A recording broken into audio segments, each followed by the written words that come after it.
Vijayanagara channel ವೀಕ್ಷಕರಿಗೆ ನಮಸ್ಕಾರ. ನಾನು ಭುವನಶ್ರೀ ನವೀನ್ ಕುಮಾರ್. ಈಗ ವಾರ್ತೆಗಳ ಮುಖ್ಯಾಂಶಗಳು.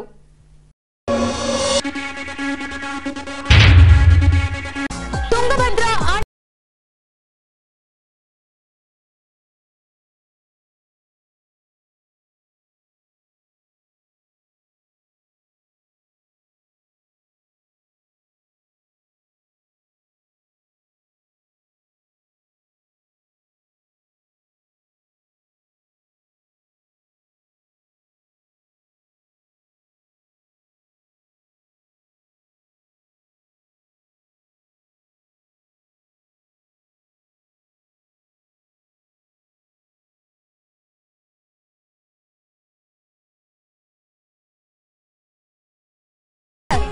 ರೋಟರಿ ಕ್ಲಬ್ ಹಂಪಿ ಪರ್ಸ್ನ ಸೇವೆಗೆ ಅಭಿನಂದಿಸಿದ ಶಾಲಾ ಆಡಳಿತ ಮಂಡಳಿ.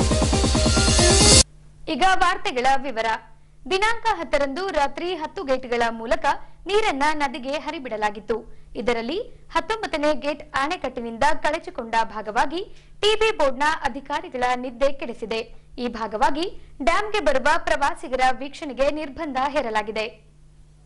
ಈ ಅಂಶಕ್ಕೆ ಸಂಬಂಧಿಸಿದಂತೆ ತುಂಗಭದ್ರಾ ಜಲಾಶಯಕ್ಕೆ ಭೇಟಿ ನೀಡಿದ ಸಂಸದ ಇ ತುಕಾರಾಂ ರವರು ಅಧಿಕಾರಿಗಳಿಂದ ಮಾಹಿತಿ ಪಡೆದು ಟಿಬಿ ಬೋರ್ಡ್ನ ಅಧಿಕಾರಿಗಳ ನಿರ್ಲಕ್ಷ್ಯದಿಂದಾಗಿ ಈ ರೀತಿ ಆಗಿರಬಹುದೆಂದು ತಿಳಿಸಿದ್ದಾರೆ. ಆಕ್ಚುಲಿ ಓವರ್ಸೈಟ್ ಮಿಸ್ಟೇಕ್ ಆಗಿದೆ. ಇದು ಆಕ್ಚುಲಿ ಸೆಕ್ರೆಟರಿ ಅವರು ಟಿಬಿ ಬೋರ್ಡ್ ಸೆಕ್ರೆಟರಿ ಅವರು ಆಮೇಲೆ ನಮ್ಮ ಆಫೀಸರ್ಸ್ ಕೂಡ ಇದು ಮೇಂಟೆನೆನ್ಸ್ ಬಗ್ಗೆ ಇದನ್ನ ಕೇರ್ ತಗೋಬೇಕಾಗಿತ್ತು. ಬಟ್ ಮಿಸ್ಟೇಕ್ ಆಗಿದೆ, ಒಂದು ಸಣ್ಣ ಮಿಸ್ಟೇಕ್ ಆಗಿದೆ ಇದು. ಸೊ ಮುಂದಿನ ದಿನದಲ್ಲಿ ಇದನ್ನು ಆಗದಂಗೆ ಈಗ ನಾನು ಬಂದೆ. ಈಗ ನಾನು ಜಸ್ಟ್ ಓವರಲ್ ಆಗಿ ಇನ್ನೂ ಇನ್ಫಾರ್ಮೇಷನ್ ತೊಗೊತಾ ಇದ್ದೀನಿ ನಾನು. ಸೊ ಕೇಳಿದಾಗ 75% ನಾವು ಗೇಟ್ ಮೇಂಟೆನೆನ್ಸ್ ಮಾಡ್ತೀವಿ ಅಂತಂತ ಅವರು ರಿಪೋರ್ಟ್ ಕೊಟ್ಟಿದ್ದಾರೆ. ನಾನೇ ನಂದಿದ್ದೀನಿ, no that is a mandatory to 32 gates should be maintained. 32 ಗೇಟ್ಗಳು ಕೂಡ ಮೇಂಟೈನ್ ಆಗಬೇಕೆಲ್ಲ ಕಂಪ್ಲೀಟಾಗಿ ಮಾಡಿಬಿಟ್ಟು ಆಪ್ರೇಟ್ ಮಾಡಿ, ಆಮೇಲೆ ಜನ್ರೇಟರ್ಸು ಅದ್ರದ್ದು ಎಲ್ಲ ಏನೆಲ್ಲ ಮೇಂಟೈನ್ ಮಾಡಬೇಕು. ಆ ಥರ ಒಂದು ಸಿಸ್ಟಮ್ ಹಾಕೋಬೇಕು ಅಂತ ನಾನೆಲ್ಲ ಇವತ್ತು ಜಸ್ಟ್ ಇನ್ಫಾರ್ಮೇಷನ್ ಕೇಳಿದಾಗ ಇಲ್ಲ ಮುಕ್ಕಾಲು ಭಾಗ ಮಾಡಿದ್ದೀವಿ ಅಂತಂತ ಹೇಳಿದರು. ನಾನು 32 ಗೇಟ್ಸ್ ಯಾಕೆ ಮಾಡಿಲ್ಲ ಅಂತಂತೆಲ್ಲ ಕೇಳಿದ್ರು. ರಿಪೋರ್ಟ್ಸ್ ಕೊಡ್ತಾ ಇದ್ದಾರೆ ಈಗ. ಸೊ ಈಗ ಪ್ರೆಸೆಂಟ್ ಈಗ 80 ಕ್ಯೂಸೆಕ್ಸ್ ವಾಟ್ರು ಹೊರಗೆ ಹೋಗ್ತಾ ಇದೆ ಇವಾಗೆಲ್ಲ. ಈಗ ಇನ್ಕ್ಲೂಡಿಂಗ್ ದಟ್ 19 ಗೇಟ್ 19 ಗೇಟ್ ಸೇರಿ ಇವತ್ತು 80ರಿಂದ 85 ಕ್ಯೂಸೆಕ್ಸ್ ಹೋಗ್ತಾ ಇದೆ. ಇನ್ಫ್ಲೋ 30 ಕ್ಯೂಸೆಕ್ಸ್ ಇವತ್ತು ಇದೆ. ಬಟ್ ಈಗ ಎಕ್ಸ್ಪರ್ಟ್ಸ್ನೆಲ್ಲ ಕರೆಸಿದ್ದೀವಿ. ಈಗ ಇವರು MD ಬಂದಿದ್ದಾರೆ, ಈಗ ರಾಜು ಅವರು MD ಬಂದಿದ್ದಾರೆ. ಎಕ್ಸ್ಪರ್ಟ್ಸ್ನೆಲ್ಲ ಕರೆಸಿಬಿಟ್ಟು ಈಗ DK ಶಿವಕುಮಾರ್ ಸಾಹೇಬರು ಕೂಡ ಬರ್ತಾ ಇದ್ದಾರೆ, ಜಲಸಂಪನ್ಮೂಲ ಸಚಿವರು ಅವರು ಕೂಡ ಬರ್ತಾ ಇದ್ದಾರೆ. ಕುಂತ್ಕೊಂಡು ಅದನ್ನ ಯಾವ ಥರ ರೈತರಿಗೆ ಅನುಕೂಲ ಆಗಬೇಕು, ಜೊತೆಗೆ ನೀರು ಉಳಿಬೇಕು,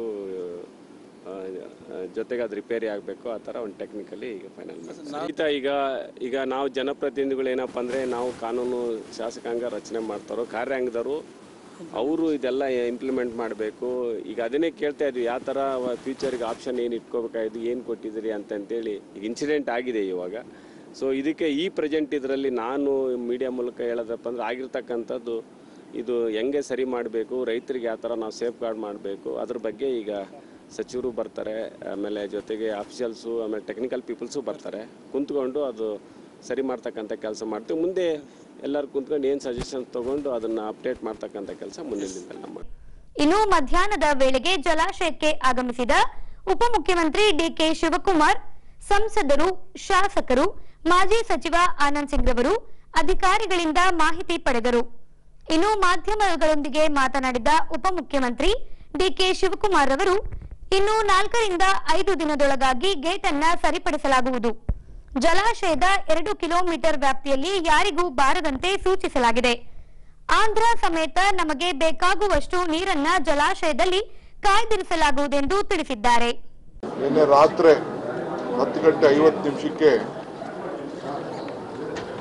ಸುಮಾರು 10 ಗೇಟು ಕಾರ್ಯಮುಕ್ತನಾಗಿದ್ದು, ಅದರಲ್ಲಿ ಗೇಟ್ ನಂಬರ್ 19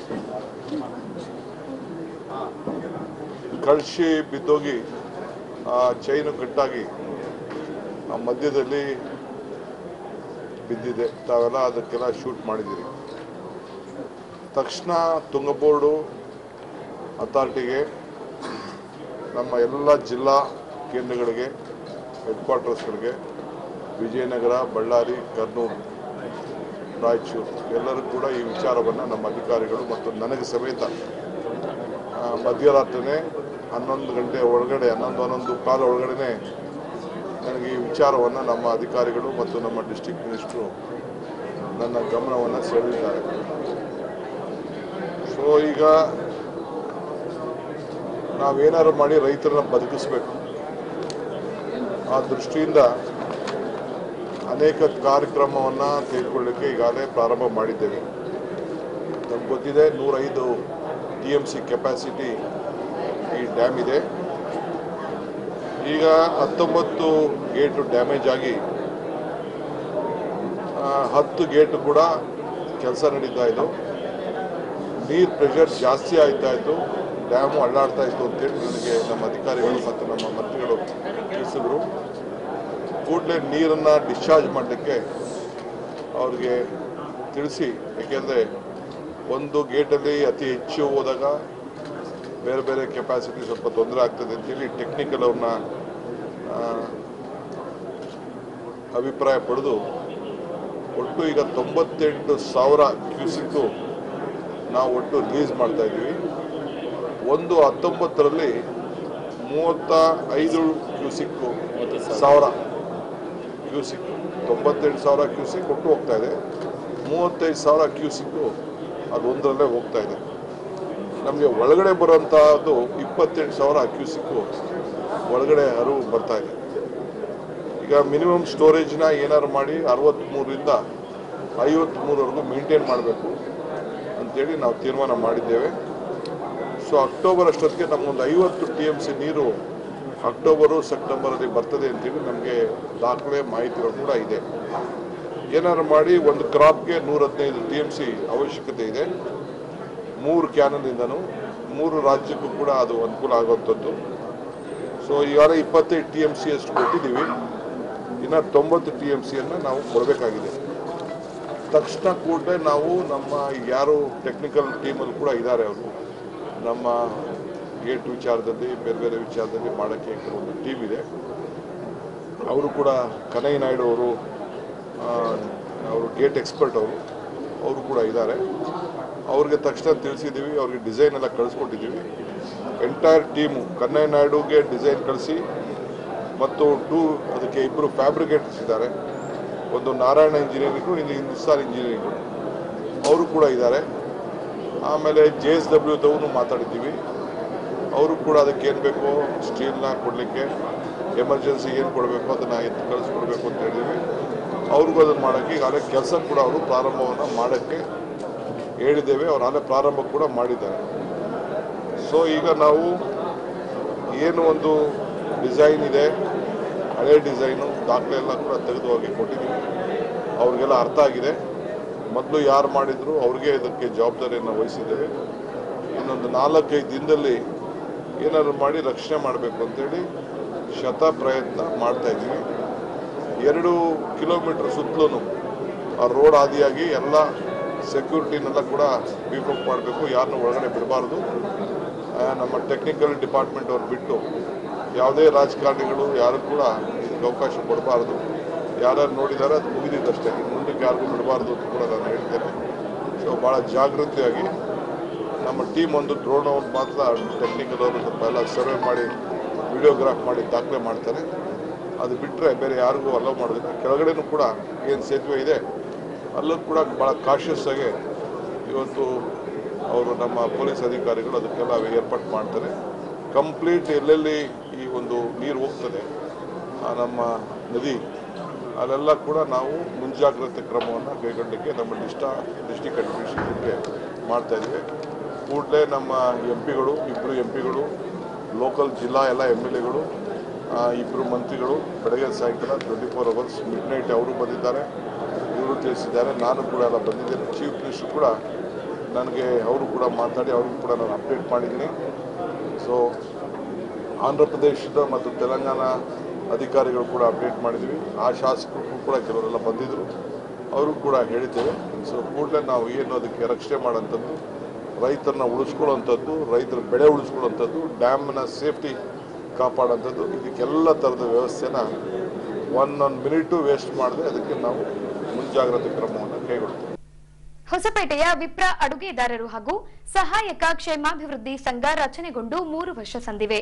ಈ ಭಾಗವಾಗಿ ದಿನಾಂಕ 10ರಂದು ಅನ್ನಪೂರ್ಣೇಶ್ವರಿ ಪ್ರತಿಮೆಯ ಶೋಭಾಯಾತ್ರೆ ನಡೆಸಿ ಉತ್ತರಾದಿ ಮಠದಲ್ಲಿ ವೇದಿಕೆ ಕಾರ್ಯಕ್ರಮ ನಡೆಸಲಾಗಿದೆ. ಹೀಗೆ ದಿನಾಂಕ 10ರಂದು ಬೆಳಿಗ್ಗೆ ವಡಕರಾಯ ಸ್ವಾಮಿ ದೇವಸ್ಥಾನದಿಂದ ಶೋಭಾಯಾತ್ರೆ ಕೈಗೊಳ್ಳಲಾಗಿತ್ತು. ಈ ಭಾಗವಾಗಿ ಸಿಂಗರಿಸಿದ ಅಶ್ವವಾಹನದಲ್ಲಿ ಅನ್ನಪೂರ್ಣೇಶ್ವರಿ ದೇವಿಯ ಪ್ರತಿಮೆಯನ್ನಿರಿಸಿ ಮುಖ್ಯ ಬೀದಿ ದ್ವಾರ ಉತ್ತರಾದಿ ಮಠದವರೆಗೆ ಶೋಭಾಯಾತ್ರೆ ನಡೆಸಲಾಯಿತು. ಈ ವೇಳೆ ಭಜನಾ ಮಂಡಳಿಗಳು ಕೋಲಾಟಕ್ಕೆ ಹೆಜ್ಜೆ ಹಾಕುವ ಮೂಲಕ ಶೋಭಾಯಾತ್ರೆಗೆ ಮೆರುಗು ತಂದರು.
ಪ್ರತಿಭಾ ಪುರಸ್ಕಾರ ಸೇರಿದಂತೆ ವಿವಿಧ ಕಾರ್ಯಕ್ರಮಗಳನ್ನು ನಡೆಸಲಾಗುವುದೆಂದು ಸಂಘವು ತಿಳಿಸಿದೆ.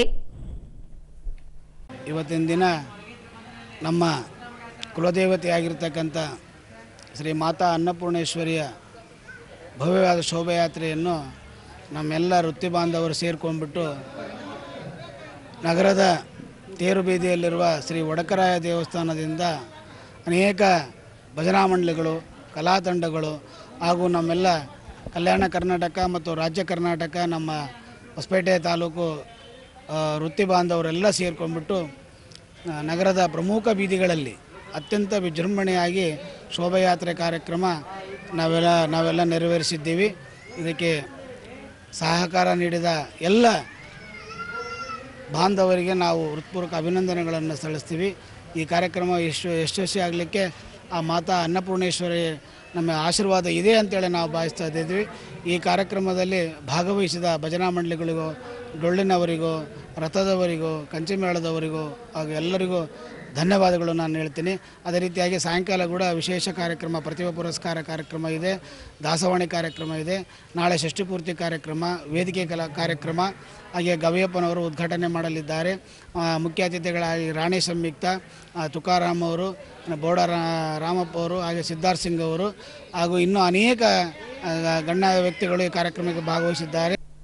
ಸಿದ್ಧಾರ್ಥ್ ಸಿಂಗ್ ರವರು 28 ವರ್ಷಗಳನ್ನ ಪೂರೈಸಿ 29ನೇ ವಸಂತಕ್ಕೆ ಕಾಲಿರಿಸಿದ್ದಾರೆ. ಈ ಭಾಗವಾಗಿ ಅಭಿಮಾನಿ ಬಳಗದಿಂದ ಸ್ವಪ್ರೇರಿತ ರಕ್ತದಾನ ಶಿಬಿರ, ಅನ್ನ ಸಂತರ್ಪಣೆ ಸೇರಿದಂತೆ ಕೇಕ್ ಕತ್ತರಿಸುವ ಮೂಲಕ ಜನ್ಮದಿನದ ಶುಭ ಹಾರೈಸಿದ್ದಾರೆ.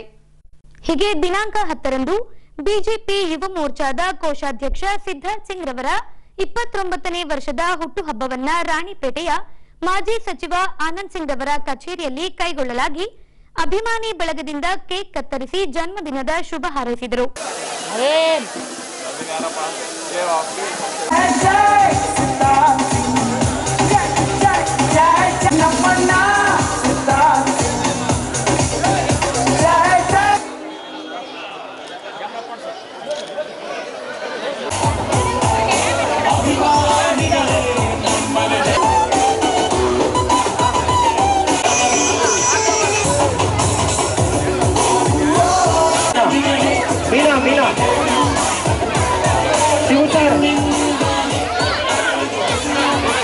ಸರ್, ಶ್ರೀನಿವಾಸ್ ಸರ್,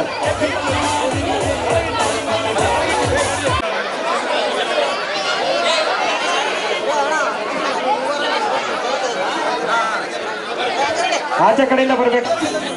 ಉಲ್ಗಾ ಸಿದ್ಧ ದಯಮಾಡಿ ಹೋಗ್ಬೇಕು. ಆಂಟನಿ ದಾಸ್ ಬ್ರದರ್ ಜೊತೆ ಪ್ರಿಯಾಂಕ್ ಮೇಡಮ್, ವನೋದಯ ಸ್ವಾಮಿ, ಪ್ರೊಡ್ಯೂಸರ್ ಶ್ರೀನಿವಾಸ್,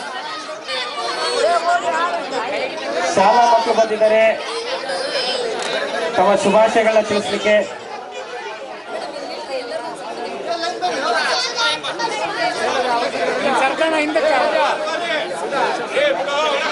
ಆ ಟೀಮ್ ಎಲ್ಲ ಬರಬೇಕು.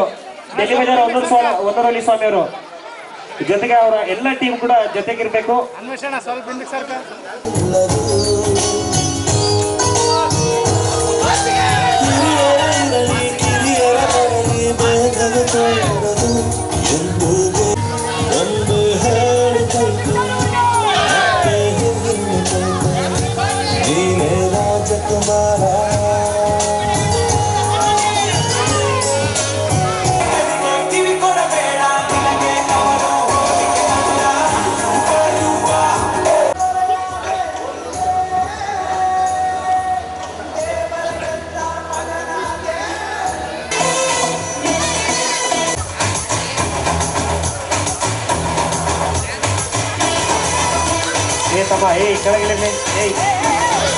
ಆಡಕೋಟೆಯ ಶೂರ ನೀ ಕಾವೇರಿ ತೀರದ ಕುವರ, ಕರುನಾಡಕೋಟೆಯ ಶೂರ ನೀ ಕಾವೇರಿ ತೀರದ ಕುವರ.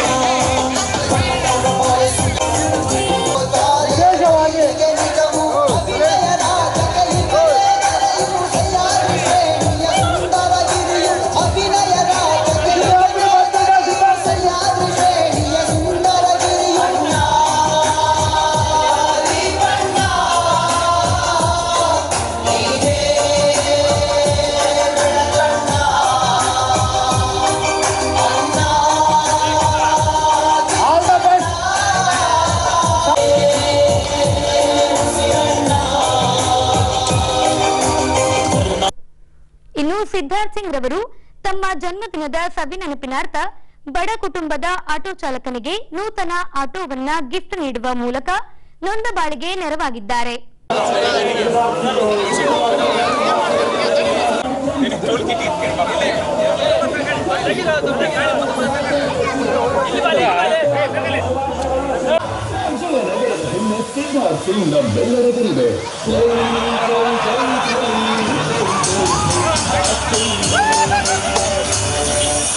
Siddharth Singh, the youth anchor, youth anchor, youth anchor, youth anchor.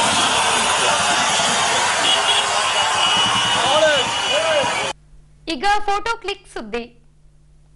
Hosapete Rotary Club Hampi pulse ಕಳೆದೆರಡು ವರ್ಷಗಳಿಂದ ಸಮಾಜಮುಖಿ ಕಾರ್ಯವನ್ನ ಮಾಡಿಕೊಂಡು ಬರುತ್ತಿದೆ. ಹೀಗೆ ಮುನ್ಸಿಪಲ್ ಹೈಸ್ಕೂಲ್ಗೆ ತೆರಳಿದ ಈ ಮಹಿಳಾ ತಂಡವು ಶಾಲೆಗೆ 2 ಕಂಪ್ಯೂಟರ್ಸ್ ಹಾಗೂ 1 ಪ್ರಿಂಟರ್ ಅನ್ನ ದೇಣಿಗೆಯಾಗಿ ನೀಡಿ ಸೇವಾ ಮನೋಭಾವನೆಯನ್ನ ಮೆರೆದಿದ್ದಾರೆ. ಇನ್ನು ಉಪಕರಣಗಳನ್ನ ಖರೀದಿಸಲು ಧನ ಸಹಾಯ ಕಲ್ಪಿಸಿದ್ದ ಕಿರ್ಲೋಸ್ಕರ್ ಲೇಡೀಸ್ ಕ್ಲಬ್ನ ಅಧ್ಯಕ್ಷೆ ಕಮಲಾ ಗುಮಾಸ್ತೇರವರಿಗೆ ರೋಟರಿ ಪಲ್ಸ್ನ ಅಧ್ಯಕ್ಷೆ ನೀತಾ ಪಾಟೀಲ್ ಹಾಗೂ ಸರ್ವ ಸದಸ್ಯರು ಅಭಿನಂದನೆ ತಿಳಿಸಿದ್ದಾರೆ. ಈಗ ಪೊಲೀಸ್ ಪ್ರಕಟಣೆ. ಎಷ್ಟೇ ಹಳೆಯ ಬಂಗಾರವಿರ್ಲಿ, ಪಾಲಿಶ್ ಮಾಡಿದ ಮೇಲೆ ಹೊಚ್ಚ ಹೊಸದೇ ರೀತಿಯಲ್ಲಿ ಕಾಣ್ತದೆ ತಾಯಿ ನೋಡಿ.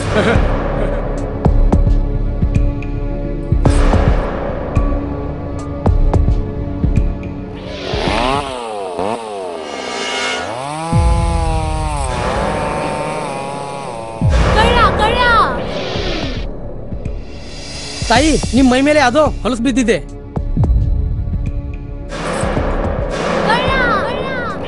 ಇಲ್ಲಿ ತಾಯಿ, ನಾನು ಪೊಲೀಸ್.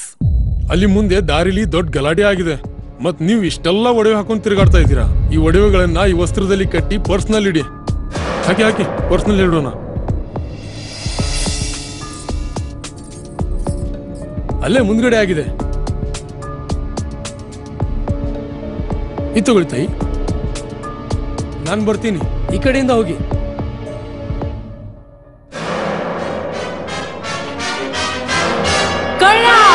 ಇಂತಹ ಮೋಸದ ಸಂಗತಿ ನಿಮಗೂ ನಡೆಯಬಹುದು. ತಮ್ಮ ಬೆಲೆ ಬಾಳುವ ಒಡವೆ ಆಭರಣ ವಸ್ತುಗಳನ್ನು ಎಚ್ಚರಿಕೆಯಿಂದ ಕಾಪಾಡಿ. ಯಾವುದೇ ಮಾತುಗಳಿಗೆ ಮರುಳಾಗಬೇಡಿ. ಸಂಶಯಾಸ್ಪದ ರೀತಿಯಲ್ಲಿ ಯಾರಾದರೂ ಕಂಡು ಬಂದರೆ ಸಮೀಪದ ಪೊಲೀಸ್ ಠಾಣೆಯನ್ನು ಸಂಪರ್ಕಿಸಿರಿ. ಈಗ ಕೊನೆಯಲ್ಲಿ ಮತ್ತೊಮ್ಮೆ ವಾರ್ತೆಗಳ ಮುಖ್ಯಾಂಶಗಳು.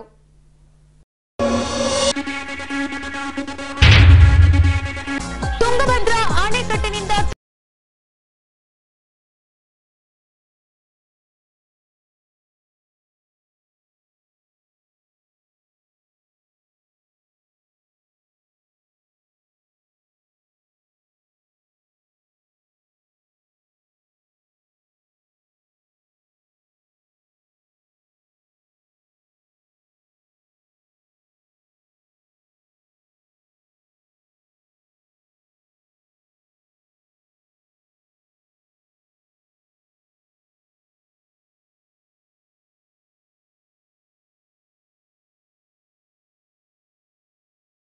ಹಂಪಿ ಪಲ್ಸ್ನ ಸೇವೆಗೆ ಅಭಿನಂದಿಸಿದ ಶಾಲಾ ಆಡಳಿತ ಮಂಡಳಿ. ಇಲ್ಲಿಗೆ ವಾರ್ತಾ ಪ್ರಸಾರ ಮುಕ್ತಾಯವಾಯಿತು. ನೈಜ ಸುದ್ದಿಗಳಿಗಾಗಿ ನೋಡ್ತಾ ಇರಿ ವಿಜಯನಗರ ಸುದ್ದಿವಾಹಿನಿ. ನಮಸ್ಕಾರ.